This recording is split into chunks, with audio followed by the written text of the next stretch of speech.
नमस्कार. नवराष्ट्रामध्ये सर्वांचं स्वागत. आपण पाहता की महाराष्ट्र पब्लिक सर्व्हिस कमिशनची जी पूर्वीची परीक्षा ही ऑफलाईन असायची, परंतु आता या सरकारने ती ऑनलाईन केलेली आहे. आज विद्यार्थ्यांच्या डोक्यावरती अभ्यासाचा मोठा भार आहे आणि अशा परिस्थितीतून तुम्ही ऑनलाईन परीक्षा घेता. ही सर्वसामान्य अगदी शेतकऱ्यांची मुलं सुद्धा आज स्वतःचं भविष्य घडवण्यासाठी महाराष्ट्र पब्लिक सर्व्हिस कमिशनची परीक्षा देतात. मात्र याला काँग्रेसने अगदी तीव्र विरोध केलेला आहे. आज महाराष्ट्र पब्लिक सर्व्हिस कमिशनच्या ऑफिसच्या समोरच आज 9 दिवस झालं हे साखळी उपोषण ठिय्या आंदोलन केलेलं आहे. नवी महाराष्ट्र राज्याचे सचिव शिंदे साहेब, सर काय सांगाल? आज ही जी परिस्थिती ओढावलेली आहे, सरकारचं लक्ष नाहीये, काय सांगाल तुम्ही? आज गेल्या 9 दिवसांपासून आपण राज्यातील लाखो परीक्षार्थी आहेत त्यांची ऑफलाईन परीक्षा घेतली पाहिजे ह्या मागणीसाठी बसलेलो आहोत. आणि ह्या मागणीच्या संदर्भात म्हणजे महाराष्ट्र प्रदेश काँग्रेस कमिटीचे अध्यक्ष माननीय हर्षवर्धन सपकाळ यांच्या मार्गदर्शनाखाली हे आंदोलन सुरू झालेलं.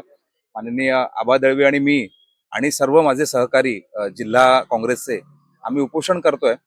या उपोषणाला समर्थन द्यायला महात्मा गांधीजींचे पणतू तुषार गांधी स्वतः आलेले आणि त्यांनी सुद्धा रोष व्यक्त केला की हे चाललंय काय, कारण ऑनलाईन प्रक्रिया म्हणजे फ्रॉड आहे. कुठचीही ऑनलाईन गोष्टी आपण बघतो, ऑनलाईन बँकिंग मध्ये फ्रॉड होतात, आपल्या खात्यातले पैसे दुसरीकडे जातात, आपल्याला काहीच न करता सुद्धा पैसे चोरीला जातात. त्यामुळे ऑनलाईन परीक्षा ही पद्धतीच फ्रॉड असल्यामुळे सर्वच परीक्षा म्हणजे आता एमपीएससीने जाहीर केलं 25 तारखेला की आम्ही आता आगामी परीक्षा जी आहे ती ऑनलाईन पद्धतीने घेणार आणि त्याचा निषेध करून तीच परीक्षा नाही तर सगळ्याच परीक्षा ह्या ऑफलाईन पद्धतीने घेतल्या पाहिजे अशी काँग्रेस पक्षाची मागणी आहे. आणि ही मागणी आमचे नेते राहुल गांधी आता जे देशभरामध्ये त्यांनी जे आंदोलन उभं केलेलं आहे त्या मागणीला, त्या आंदोलनाला पूरक हे आमचं आंदोलन असल्यामुळे आम्ही आज बसलेलो आहोत. आज सकाळी 9:30 वाजता मुख्यमंत्री कार्यालयातनं नोटिफिकेशन काढलेलं आहे. त्यांनी ट्विट केलेलं आहे की 2027 पर्यंतच आम्ही आता ह्या परीक्षा ऑनलाईनच्या परीक्षा थांबवतोय. त्याच्यानंतर आम्ही पुढे ऑनलाईन परीक्षा करू, एक व्यवस्थित यंत्रणा निर्माण करून.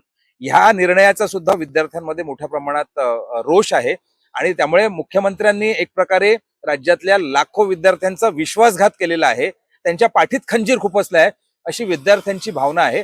काँग्रेस या मुख्यमंत्र्यांनी विद्यार्थ्यांसोबत केलेल्या राजकारणाचा जाहीर शब्दात निषेध करतं आणि आमचा ऑफलाईन परीक्षेसाठीचा जो लढा आहे तो कायमस्वरूपी पुढे राहील अशी या निमित्ताने मी तुम्हाला सांगू इच्छितो.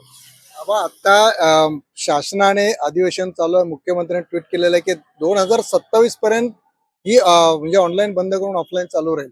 पुढचं भविष्य काय वाटतं? आज प्रत्येक विद्यार्थ्याला वाटतं की ऑनलाईन नको, ऑफलाईनच पाहिजे. आज तुम्ही निंबेच्या अध्यक्षात काय भूमिका तुमची पुढे असणार आहे? आजचा आमचा 9व्या दिवसाचं हे आंदोलन आहे आणि मुख्यमंत्री साहेबांनी जो निर्णय दिला आहे की 2027 पर्यंत, हा एक तात्पुरता त्यांनी दिलेला एक काय म्हणणार त्याला, एक गुलाबजाम आहे.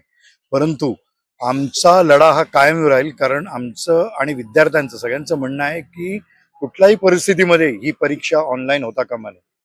कारण ऑनलाईन मध्ये गोंधळ होईल, ज्या विद्यार्थ्यांमध्ये कॅलिबर आहे, जे हुशार विद्यार्थी आहेत त्यांच्यावर अन्याय होईल. ऑनलाईन झाल्यामुळे भरपूर गोंधळ होतील. जे विद्यार्थी पैसे देतील किंवा अजून ज्या विद्यार्थ्यांना हे सरकार फेवर करेल तेच विद्यार्थी या ऑनलाईन परीक्षेमध्ये चांगले गुण घेऊन या सर्व्हिसेसमध्ये येतील. आणि कॅलिबर नसलेले विद्यार्थी जर ह्या सर्व्हिसेसमध्ये आले तर त्याच्यामुळे महाराष्ट्राचं आणि देशाचं नुकसान होणार. म्हणून जे विद्यार्थी हार्डवर्किंग आहेत आणि ज्यांना विश्वास आहे की आम्ही आमच्या बुद्धिमत्तेवर ही परीक्षा पास करून सरकारला आम्ही सर्व्ह करू शकतो, तर त्यांच्यावर आम्ही हा अन्याय होऊ देणार नाही.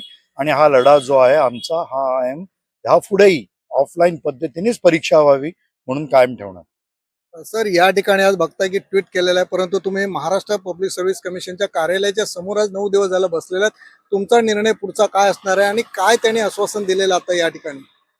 यांनी आश्वासन दिलेलं आहे की 2027 पर्यंत हे सध्या पुरतं रद्द केलेलं आहे त्यांनी परीक्षा घ्यायचं. पण या परीक्षा देतं कोण? कष्टकरी, शेतकरी आणि कामगार वर्गातली जी मुलं आहेत, लोक आहेत, त्यांची मुलं ह्या परीक्षा देतात जे गरीब असतात ते.